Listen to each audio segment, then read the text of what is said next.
Namaste, hello and welcome back to another video on Hamsavahini Vajraasthra. I'm Awhona. In today's video, I'm going to share my pile of possibilities for the Disability 2022 Readathon.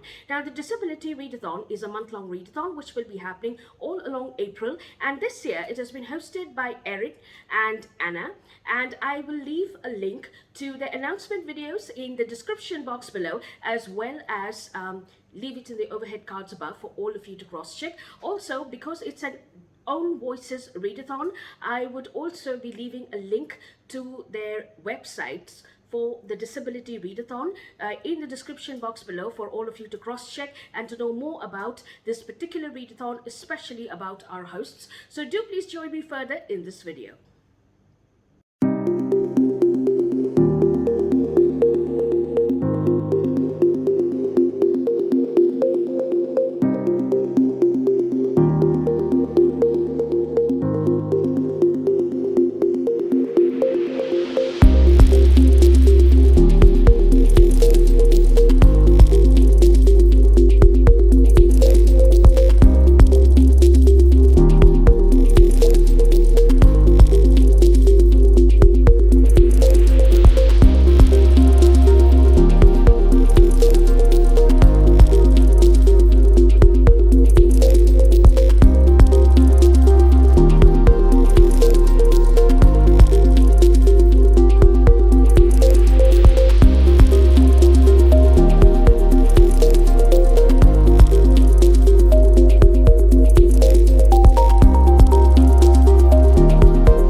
So now let's come down to the readathon itself with its various categories and prompts.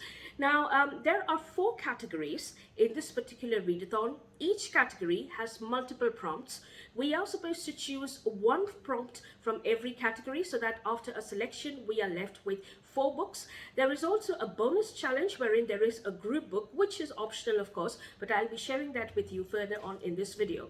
Now, I do have everything written in front of me, so I'll be referring to it from here on. So for the first category, I have chosen the prompt which states read a poetry collection. So the book which I've chosen to read is called Beauty is a Verb, a collection of poems by disabled poets which has been put together by Sheila Black, and it has been edited by Jennifer Bartlett and Daniel Simpson. Now, this is a fairly recent publication. It was published around 2nd of November 2021, and from the back of the book it reads as: Beauty is a Verb is a groundbreaking anthology of disability poetry, essays on disability, and writings on the poetics of both.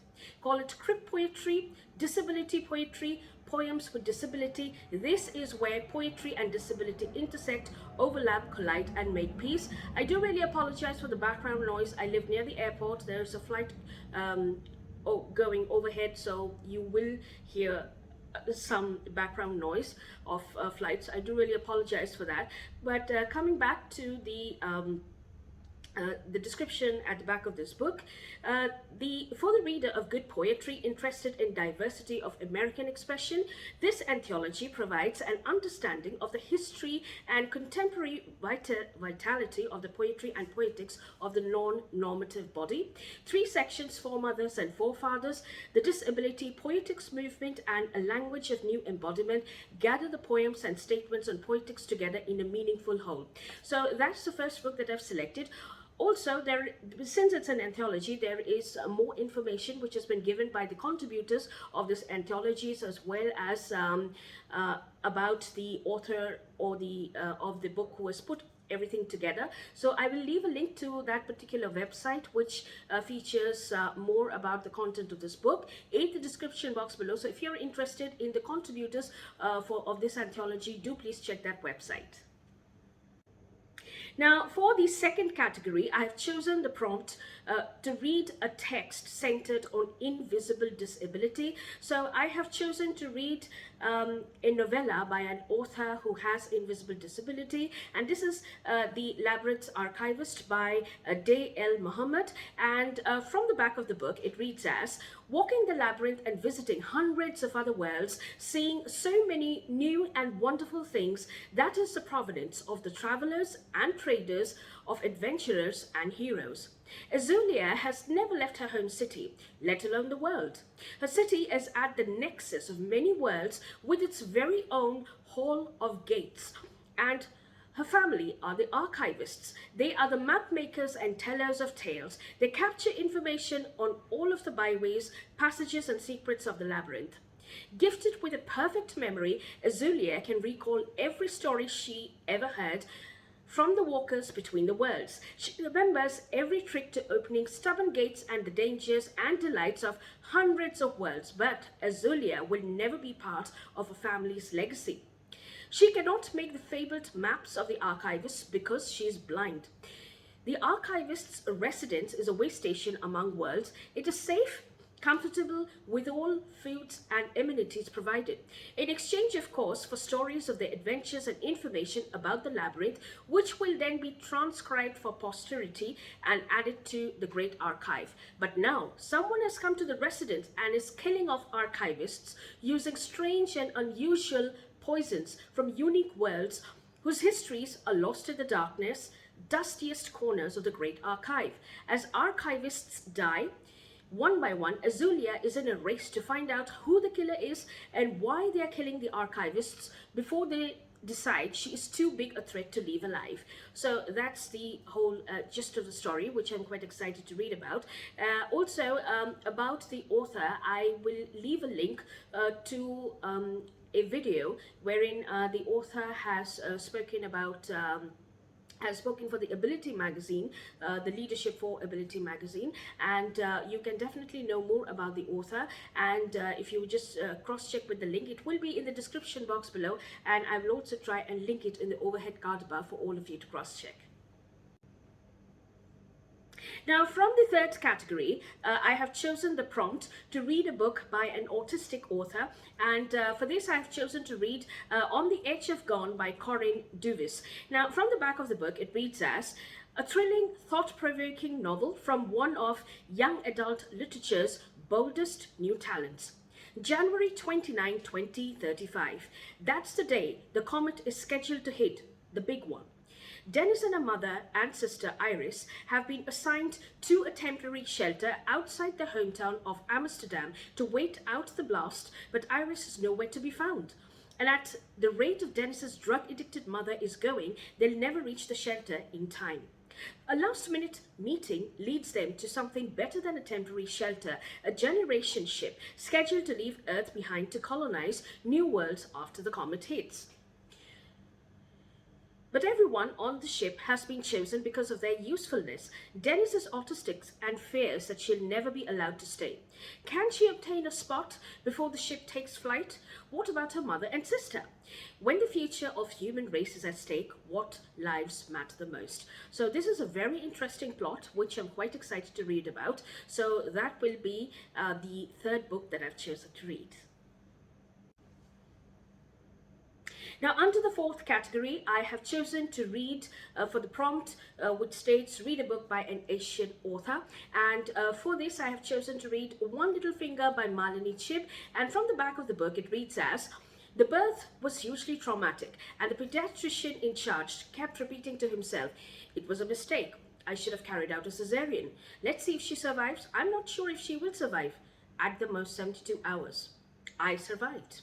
One Little Finger is the autobiography of Malini Chib, a woman who defied all odds to emerge victorious. In spite of a crippling disability and an indifferent society, who dragged herself out of the limits of her condition. This is the story of Malini's search for independence and identity, and her zeal to live a full, meaningful life despite her lifelong disability. Malini has cerebral palsy, a neurological condition similar to adult stroke, which makes body movement and speech extremely difficult. However, the cognitive functions of the brain can often remain unimpaired, as in the case of Malini. She recounts her experiences from childhood to adulthood, her struggles with motor skills and speech, managing day-to-day activities, and apathy and indifference of people towards her and others who are disabled. She educates herself, learns to type with her little finger, and speaks through the light writer. Finally, she works through unfavorable social systems and attitudes to get a career as an event manager. As life becomes a tear and a smile for her, Malini tells us the story of a heroic battle against adversity, prejudice, stigmas, stereotypes of her will to succeed, and her search for an identity contrary to this world. And in the process of self-realization, she becomes a beacon of hope for everyone. So this is one of the books that I'm quite excited to read about. Now, the bonus prompt for this particular readathon is to read the book Disability Visibility by Alice Wong. And this is a very popular book, and from the back it reads as: 1 in 5 people in the United States live with a disability. Some disabilities are visible, others less apparent, but all are underrepresented in media and popular culture. Now, just in time for the 30th anniversary of Americans with Disability Act, activist Alice Wong brings together this urgent, galvanizing collection of contemporary essays by disabled people. So this is a bonus challenge, and it's absolutely optional, but I will be reading it anyway. Now, besides this, there are 2 other books that I will be reading as well, and they are in a series, and it has been written by Shane Burkaw, and from the one of them, the first one in the series, is called Laughing at My Nightmare, and from the back it's written as: with a acerbic wit and a hilarious voice, Shane Burkaw's Laughing at My Nightmare describes the challenges he faces as a 21-year-old with spinal muscular atrophy, from awkward handshakes to having a girlfriend and everything in between.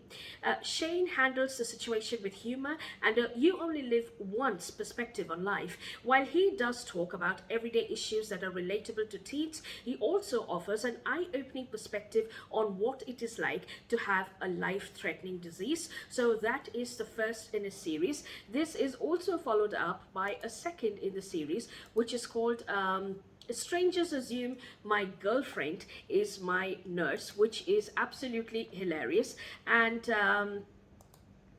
I just found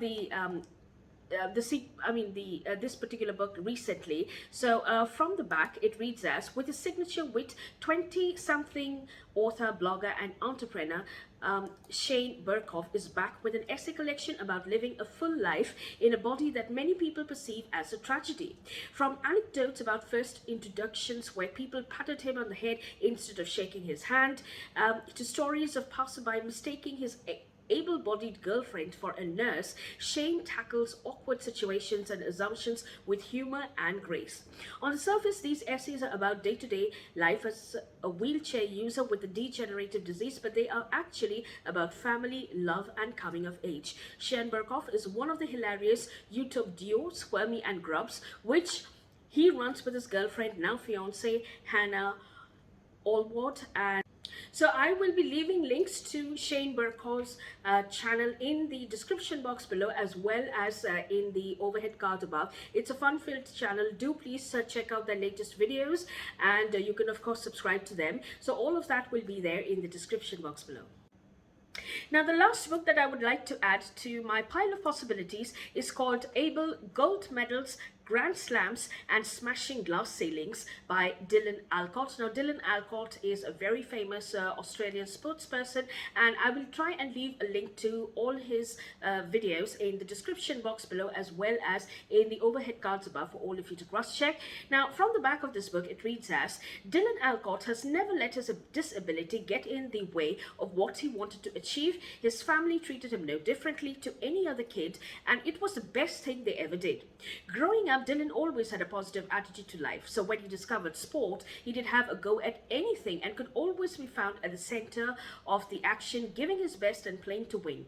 Then he tried wheelchair basketball and tennis and got hooked.